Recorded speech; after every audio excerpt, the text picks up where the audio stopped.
wabarakatuh. Halo Sobat Tani, jumpa lagi dengan saya. Nah, kali ini saya akan melakukan sidak lahan di beberapa lahan. Nah, untuk kali ini saya sedang berada di lahan di sekitar daerah Brumbungan, Probolinggo. Nah, para Sobat Tani bisa dilihat ya di belakang saya. Di sini sudah terdapat budidaya bawang merah yang menggunakan kelambu. Nah, lalu mau bahas apa nih Mbak di video kali ini? Kali ini saya akan membahas terkait penyakit yang sering menyerang tanaman bawang merah pada musim penghujan, baik pada budidaya yang di kelambu maupun yang tidak menggunakan kelambu. Jadi stay tune.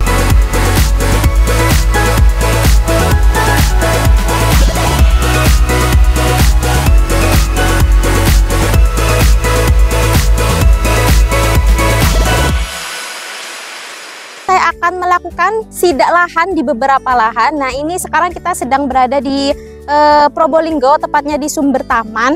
Ini merupakan salah satu petani yang sedang mengalami beberapa kendala dalam melakukan budidaya tanaman bawang merah. Karena kebanyakan petani bawang merah pada musim hujan ini mengalami beberapa kendala. Nah, seperti ini ya, di sini di lahan ini bisa kita lihat ya, ada tanaman yang menunjukkan gejala. Ini bisa dilihat ya. Ini gejalanya sudah terlihat bahwa tanaman ini terserang oleh hama ulat. Jadi meskipun para sobat tani pada musim penghujan seperti ini harus tetap menggunakan insektisida atau pestisida, kepercayaan para sobat tani, karena biasanya hama ulat ini akan tetap menyerang namun tidak sebanyak waktu musim kemarau. Kemudian di sini juga terlihat ya, di beberapa tanaman ini para sobat tani bisa dilihat ini terjadi pucuk kuning.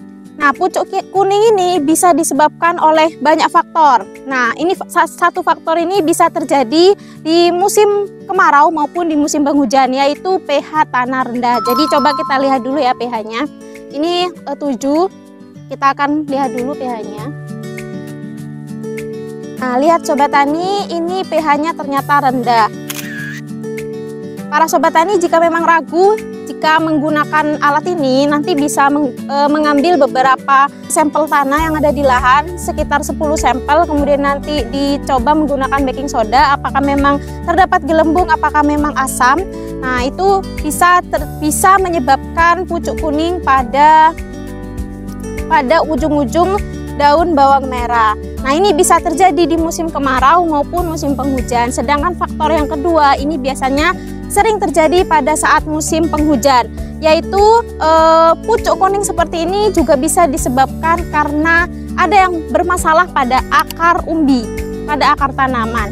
Nah, nanti para sobat tani bisa dilihat apakah umbinya yang membusuk atau akar tanaman yang di dalam ini ada yang bermasalah, entah itu dipotong oleh urat, hama urat, atau umbinya yang membusuk, atau karena pH asam. Karena jika memang pH asam atau akarnya yang bermasalah atau umbinya yang busuk, pastinya akar tidak dapat menyerap unsur hara makro dan mikro, atau jika pH tanahnya rendah maka akan lebih banyak menyerap unsur hara mikro, dimana jika tanaman ini banyak menyerap unsur hara mikro maka akan terjadi keracunan pada tanaman. Nah, jadi kalau musim penghujan seperti ini, ujung kuning, pucuk kuning seperti ini itu disebabkan oleh banyak faktor ya. Bisa karena hama urat yang ada di dalam tanah yang memakan atau memotong akar, atau karena umbinya yang membusuk, atau juga yang paling umum karena pH tanahnya asam.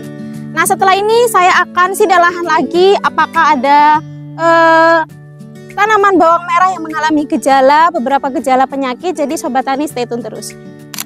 Nah, setelah saya berkeliling tadi di lahan-lahan ini, ternyata pada budidaya bawang merah milik salah satu petani ini mengalami beberapa kendala dalam melakukan budidayanya. Nah, mungkin para sobat tani bisa kesini ya. Nah, di sini bisa terlihat ya para sobat tani, mungkin ini adalah penyakit yang sering sobat tani alami dalam melakukan budidaya bawang merah. Nah, ini adalah gejala dari pucuk daun menguning atau daun menguning. Nah, itu pasti mayoritas petani bawang merah sering mengalami hal tersebut. Nah, itu kenapa Mbak? Jawabannya bisa karena beberapa faktor. Yang pertama yaitu karena pH tanah yang asam, dimana pada saat pH tanah asam maka tanaman tidak dapat menyerap unsur hara, baik unsur hara makro dan mikro seperti unsur hara nitrogen, kemudian fosfor, kalium, dan unsur hara mikro lainnya. Dimana pada saat tanaman tidak dapat menyerap unsur hara tersebut, maka nutrisi tidak bisa diserap oleh tanaman, sehingga zat hijau daun, zat klorofil, dan nutrisi-nutrisi lainnya tidak dapat bekerja dengan baik, sehingga membuat zat klorofil atau zat hijau pada daun itu memudar atau berkurang ya, sehingga menyebabkan daun bawang merah menjadi menguning.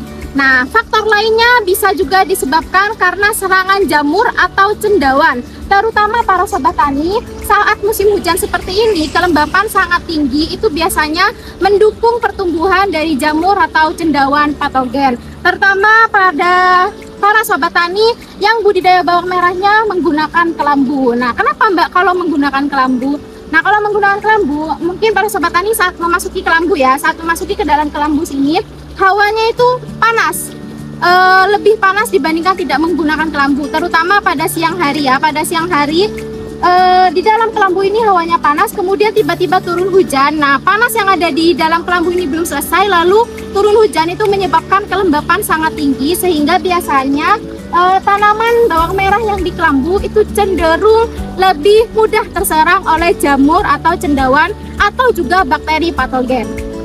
Nah, untuk penyakit-penyakit lainnya apalagi Mbak? Tadi kan saya membahas pucuk kuning. Pucuk kuning ada dua ya, bisa disebabkan oleh pH yang asam atau juga bisa disebabkan oleh serangan jamur. Nah, yang kedua yaitu ini ya, bisa dilihat pada bagian tanaman yang itu layu. Nanti di video ini saya akan beritahu beberapa tanaman yang mengalami layu lalu melungker ya, kalau bahasa Probolinggo tuh melungker atau mengeriting. Nah, itu kenapa Mbak? Nah, itu biasanya sering dialami oleh para sobat tani. Biasanya para sobat tani di Probolinggo ini sering menyebutnya dengan sebutan ngolar atau mboler. Nah, kalau di bahasa pertaniannya penyakit ini sering disebut dengan layu fusarium, di mana tanaman bawang merah yang menunjukkan gejala tersebut itu merupakan tanaman yang terserang oleh jamur patogen Fusarium oxysporum, di mana Fusarium ini biasanya cenderung menyerang bibit-bibit yang muda atau bibit yang kurang masa dormansi. Jadi para sobat tani dalam memilih bibit bawang merah nantinya dicari tahu terlebih dahulu apakah masa dormansinya cukup, yaitu selama 3 bulan masa simpan baru bisa dijadikan sebagai bibit yang bagus ya. Nah, jika bibit yang para sobat tani itu masih muda digunakan, maka itu cenderung lebih mudah terserang oleh hama Fusarium atau cenderung bisa menyebabkan terserangnya mboler atau ngolar pada bawang merah. Oleh karena itu, pemilihan bibit yang tepat harus dilakukan dengan benar ya para sobat tani. Nah, para sobat tani, biasanya budidaya bawang merah pada saat musim hujan ini cenderung terjadinya umbi busuk ya. Nah, umbi busuk ini biasanya karena kelembapan yang terlalu tinggi, kemudian bibit yang digunakan ini terlalu muda, sehingga pembusukan ini cepat terjadi pada budidaya bawang merah. Nah, seperti yang di lahan ini, nah ini beberapa terjadi pembusukan umbi, sehingga pertumbuhan dari tanaman ini tidak bisa berjalan dengan baik, karena kalau membusuk pastinya akarnya juga pasti pertumbuhannya kurang baik dan juga tidak akan tumbuh normal atau juga bisa mati ya. Pembusukan ini kalau terjadi di masa awal-awal penanaman atau masih masa vegetatif, silakan lakukan penyulaman agar tidak menyebar ke umbi-umbi lainnya.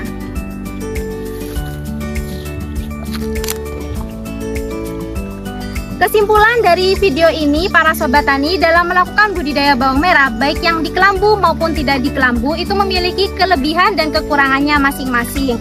Nah, seperti budidaya bawang merah yang di kelambu, nah ini pasti memiliki kekurangan ya, seperti kelembapan yang ada di lahan budidaya pasti cenderung lebih tinggi dibandingkan tidak menggunakan kelambu. Mengapa seperti itu, Mbak? Nah, contohnya nih ya, pada siang hari, pada saat terik, kemudian pada sore hari itu hujan, biasanya yang di dalam kelambu ini masih menahan panas dari siang hari tersebut, lalu jadi hujan, pastinya kelembapannya akan lebih tinggi sehingga lebih cenderung menyebabkan umbi membusuk ya.